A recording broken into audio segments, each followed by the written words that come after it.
नमस्कार, मैं हूं आपके साथ मयंक। आज 15 तारीख है। देखिए, हॉर्मूज में तनाव बहुत ज्यादा बढ़ गया है और जो सबसे बड़ी खबर है हॉर्मूज से, हॉर्मूज में खास तौर पर ओमान के पास भारत के एक जहाज हाजी अली पर अटैक हुआ और हाजी अली को डुबो दिया गया। इस जहाज में 14 क्रू मेंबर्स थे जिनको ओमान की नौसेना ने बचा लिया। जैसे ही इस जहाज पर हमला हुआ उसके बाद ओमान की नौसैनिक आए और उन्होंने भारत के सभी क्रू मेंबर्स को बचा लिया। अब सवाल ये है कि भारत के इस जहाज पर हमला क्यों हुआ और हाजी अली को किसने डुबोया। देखिए, इसको लेकर अभी तक ये बात साफ नहीं हुई है कि इस पर हमला किसके द्वारा किया गया। ईरान की तरफ से कुछ नहीं कहा गया है, ना ही भारत की तरफ से किसी तरह का आरोप किसी पर लगाया गया है। लेकिन इसको लेकर दो थ्योरी सामने आ रही है। पहली थ्योरी के मुताबिक ये एक फॉल्स फ्लैग ऑपरेशन था और चूंकि ईरान के विदेश मंत्री इस समय भारत के दौरे पर हैं, इसीलिए ईरान को बदनाम करने के लिए इस जहाज पर हमला किया गया। देखिए, हमला बेहद रहस्यमय था। ना तो किसी तरह की कोई वार्निंग दी गई, ना कोई कम्युनिकेशन हुआ और सीधा इस जहाज को हिट कर दिया गया। ईरान की तरफ से या आईआरजीसी की तरफ से जब भी इस तरह की कोई कार्रवाई हुई है पहले, तो वार्निंग दी जाती है जहाजों को कि आप या तो हमारे एरिया से बाहर चले जाइए या आप बिना परमिशन के आगे बढ़ रहे हैं, आपको आगे नहीं बढ़ने दिया जाएगा। लेकिन इस बार ऐसी कोई वार्निंग नहीं थी और सीधा हाजी अली पर हमला कर दिया गया। या तो ये ड्रोन स्ट्राइक थी या किसी मिसाइल से हमला किया, या फिर हो सकता है किसी टॉर्पीडो से भी हमला किया गया। यानी सवाल ये है कि अगर ईरान ने ये हमला किया तो बिना वार्निंग के हमला क्यों किया। इसीलिए ये कहा जा रहा है कि कहीं ये फॉल्स फ्लैग ऑपरेशन तो नहीं है। क्या अमेरिका के किसी जहाज से ये हमला किया गया या किसी और देश की तरफ से ये हमला किया गया और आरोप ईरान पर लगाने की कोशिश की गई, क्योंकि ईरान के विदेश मंत्री इस समय भारत के दौरे पर हैं और भारत और ईरान के बीच संबंधों को खराब करने के लिए ये फॉल्स फ्लैग ऑपरेशन किया गया है। देखिए, अभी इस पूरे मामले की जांच जारी है, लेकिन इसकी हकीकत अभी सामने नहीं आई है। वही एक और खबर ये है कि एक जहाज को जो कि यूएई से चला था उसे कैप्चर कर लिया गया है, लेकिन ये जहाज अभी किस तरफ जा रहा है और किसके कब्जे में है, इसको लेकर भी तस्वीर साफ नहीं है। लेकिन जिस तरह से भारत के जहाज पर हाजी अली पर हमला किया गया बिना किसी वार्निंग के, ये बेहद संदेह पैदा करता है कि आखिर इस पर हमले का मकसद क्या था और किसके इशारे पर ये हमला किया गया। इसको लेकर भारत की सरकार ने सख्त आपत्ति जताई है और ये कहा है कि इस तरह के हमले बर्दाश्त नहीं किए जाएंगे। देखिए, गौर करने वाली बात यह भी है कि अगर ईरान के विदेश मंत्री जब भारत में हैं, ऐसी स्थिति में ईरान की सेना भारत के किसी जहाज को क्यों निशाना बनाएगी। देखिए, ये एक ऐसा सवाल है जो तमाम एक्सपर्ट ये पूछ रहे हैं कि जब ईरान के विदेश मंत्री भारत के दौरे पर हैं और लगातार ईरान ने ये वादा किया है कि भारत को ऑयल सप्लाई जारी रहेगी हॉर्मूज से, और इस वक्त की बड़ी खबर है भारत का एक और बड़ा जहाज सनशाइन जो है वो हॉर्मूज को क्रॉस कर चुका है सही सलामत और भारत की तरफ बढ़ रहा है। यानी एक तरफ हॉर्मूज से वो जहाज पार करके भारत की तरफ बढ़ रहा है सनशाइन, और दूसरी तरफ हाजी अली पर हमला हो जाता है ओमान के करीब। ये वो इलाका भी है जहां पे अमेरिका के डिस्ट्रॉयर्स भी हैं। इसलिए हाजी अली पर यह हमला बेहद संदेहास्पद है। जब तक इसकी पूरी जांच सामने ना आ जाए तब तक ये नहीं माना जा सकता कि यह हमला किसने किया है। और मैं सीधा मुद्दे पर आना चाहता हूं। डोनाल्ड ट्रंप और जिनपिंग की मुलाकात में कुछ ऐसा हुआ जिसने पूरी दुनिया को हैरान कर दिया है, और मानो अमेरिका और डोनाल्ड ट्रंप के तो पैरों तले जमीन ही खिसक गई है। देखिए, मीटिंग चल रही थी, जिनपिंग बैठे हुए थे, सामने डोनाल्ड ट्रंप बैठे हुए थे। इसी दौरान जिनपिंग ने एक ऐसी बात कह दी कि डोनाल्ड ट्रंप के चेहरे पर हवाइयां उड़ने लगी, और जिनपिंग ने दूसरे शब्दों में कहें तो सीधी सीधी डोनाल्ड ट्रंप और अमेरिका को धमकी दे दी है, वो भी बिल्कुल सामने डोनाल्ड ट्रंप के मुंह पे। देखिए, चाइनीज प्रेसिडेंट ने क्या कहा, शी जिनपिंग ने क्या कहा। Chinese President Xi Jinping issued a dramatic warning to US President Donald Trump during their high-stakes summit in Beijing, saying that Taiwan issue could push China and United States into direct conflict if mishandled.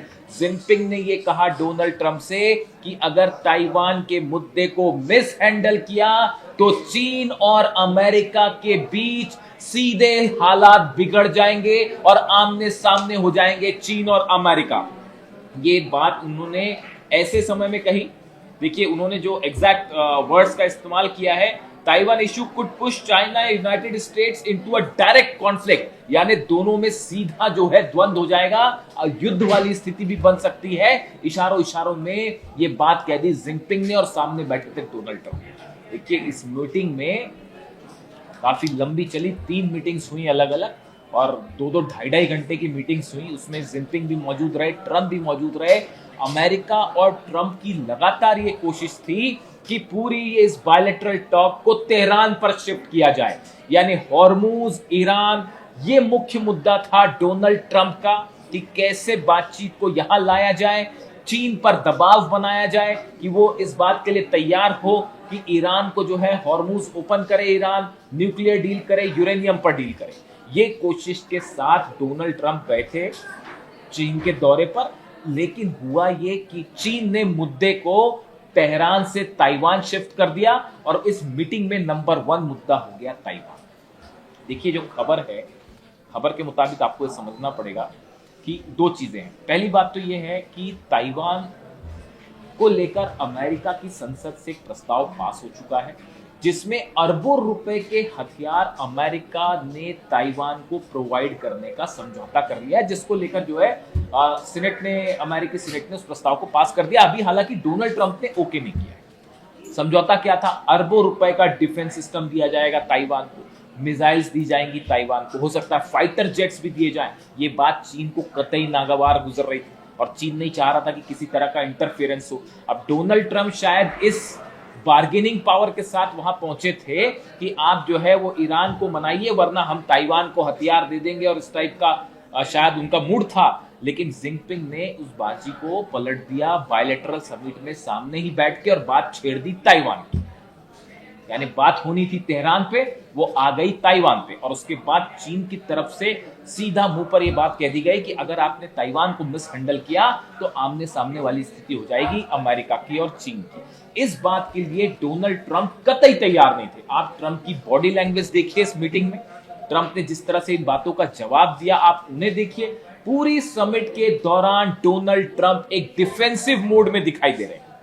जिस तरह के बयान America में देते हैं Donald Trump की, ऐसा कर देंगे वैसा कर देंगे, वो सब की सब जो उनका स्टाइल है वो हवा हो गया चीन आके, और पूरे समिट के दौरान वो डिफेंसिव मोड में दिखाई दिए।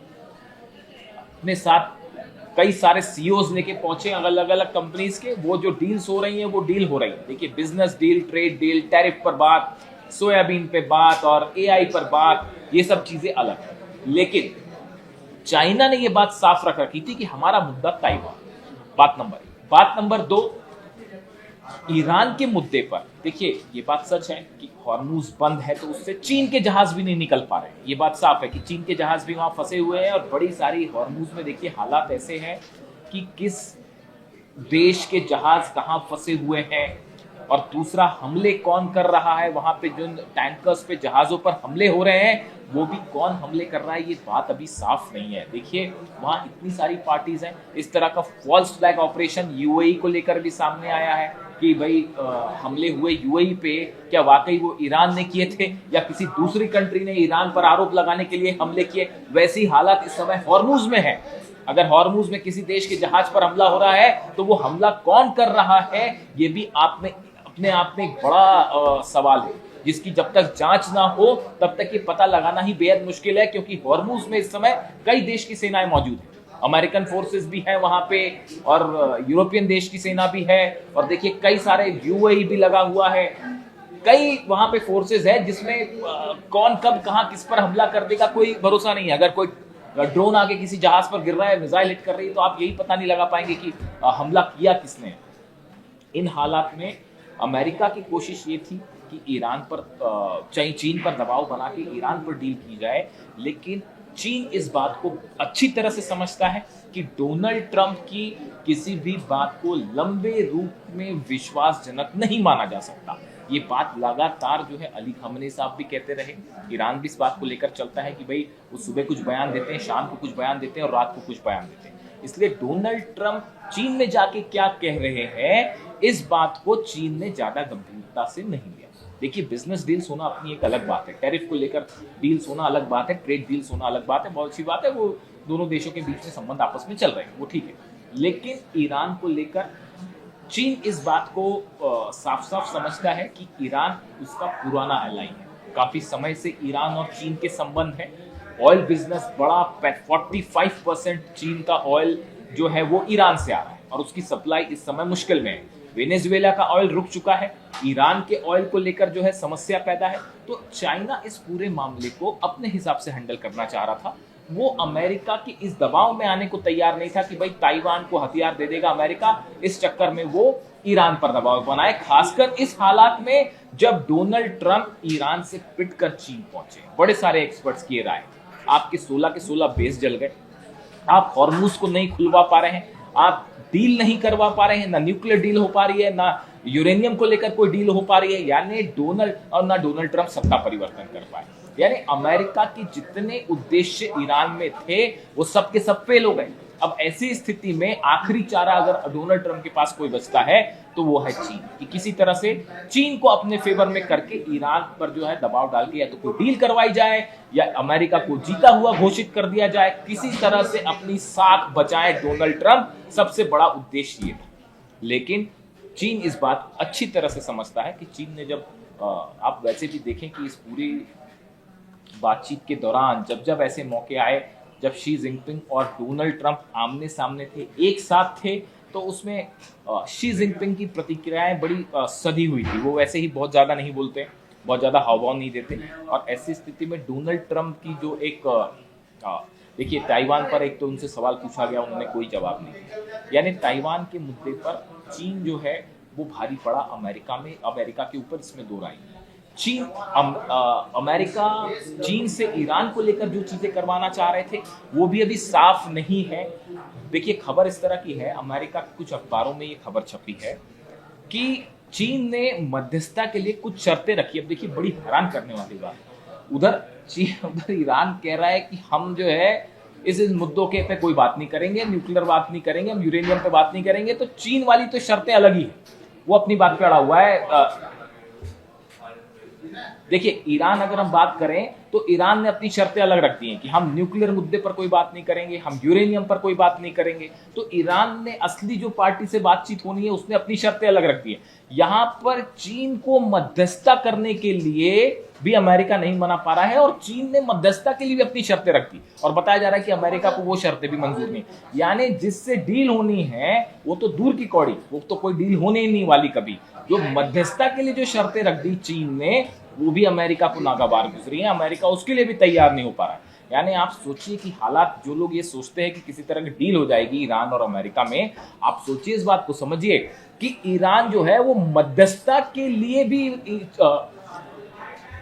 आप देखिए, चीन ने मध्यस्थता के लिए भी जो शर्तें रख दी वो शर्तें भी अमेरिका को मंजूर नहीं। तो ऐसी हालत में जब मध्यस्थता ही नहीं हो पा रही तो फिर डील कैसे हो पाएगी। और पाकिस्तान वाला चैप्टर खत्म हो गया है, पाकिस्तान की चैप्टर कोशिश जो थी वो खत्म हो चुकी है, पाकिस्तान वाला जो चैप्टर था वो क्लोज है। तो अब चीन भी जो है वो ईरान को लेकर मध्यस्थता को राजी नहीं है, ऐसी खबरें।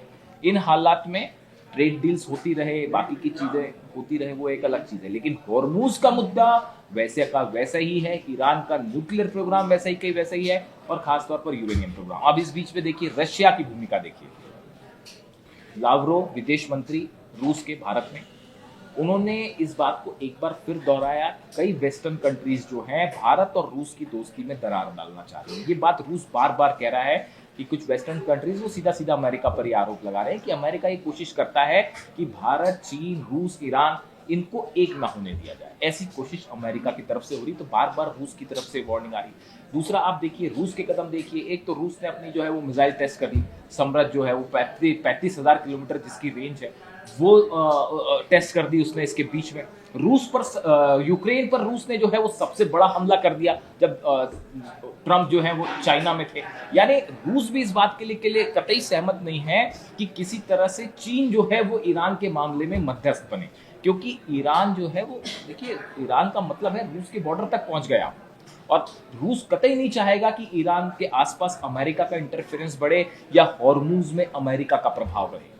हॉर्मुज को लेकर आसपास के इलाकों में ईरान का प्रभाव बना रहे, ये बात पुतिन की पहली टॉप प्रायोरिटी है। इसीलिए जो हथियार प्रोवाइड करना है, आप देखिए ये जंग हुई 40 दिन की, आप देखिए कोई भी ऐसा स्ट्रैटेजिक अचीवमेंट जो है वो अमेरिका नहीं हासिल कर पाया। जो मिसाइल्स की बातें सामने आ रही हैं, खबरें ये हैं कि जो मिसाइल्स के लॉन्चर्स को नुकसान हुआ था उसको 70 से 80% फिर से रिपेयर कर लिया गया है।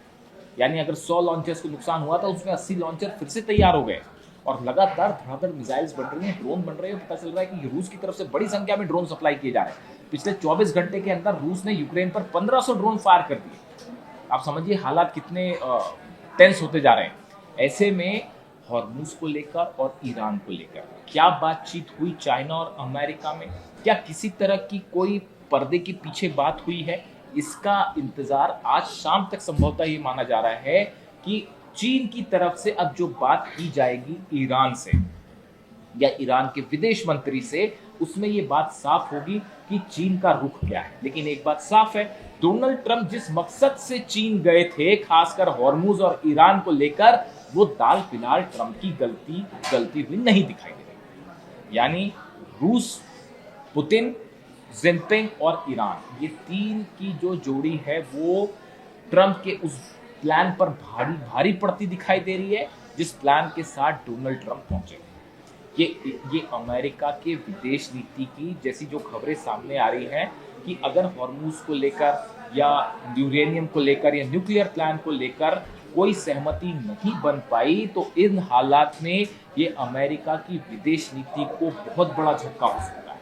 और इसका एक परिणाम ये भी हो सकता है कि अगर नहीं होता है किसी प्रकार की डील, तो डोनाल्ड ट्रंप एक बार फिर ईरान पर हमला कर दे। इस बात को ईरान भली भांति समझ रहा है। ईरान की सेना इसी बात का जवाब देने के लिए पूरी तरह से अलर्ट है। हॉर्मुज में बड़ा मूवमेंट है ईरान की सेना का। छोटी बोट्स तैयार है, वो तो जो है वो है। उसके अलावा जितने आइलैंड्स है सब में एंटी शिप्स मिसाइल्स लगा दी गई। बड़ी संख्या में ईरान की सेना जो है उसका मूवमेंट देखा जा रहा है इन द्वीपों के आसपास जो कि निशाने पर हो सकते हैं। हार्ग आइलैंड, केशम आइलैंड, ये जो है सब आइलैंड के पास जो है बड़ा मूवमेंट है ईरान की सेना का।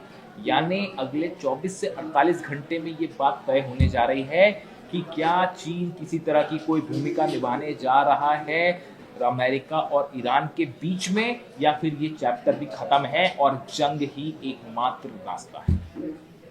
यानी ट्रंप की चीन विजिट से अमेरिका को वो लक्ष्य हासिल नहीं हो पाए जिसको लेकर डोनाल्ड ट्रंप चीन पहुंचे। अंदर की क्या बातचीत है, चीन का क्या रुख होता है, वो 24 घंटे में सामने आएगा। लेकिन फिलहाल जो बात है उसके मुताबिक ईरान ने डिप्लोमेसी के स्तर पर, जंग के स्तर पर, साथ साथ अब डिप्लोमेसी के स्तर पर भी एक बड़ी बढ़त बना ली है अमेरिका की। और अब नतीजा ये है कि हॉर्मुज में रूस के भी हॉर्मुज में यूरोपियन देशों के भी जहाज मौजूद हैं, यूएई के भी जहाज मौजूद हैं, अमेरिका के भी मौजूद हैं और ईरान के जहाज भी मौजूद हैं। ऐसे हालात में एक छोटी सी चिंगारी एक बड़े विस्फोट का काम करेगी पूरे मिडिल ईस्ट में।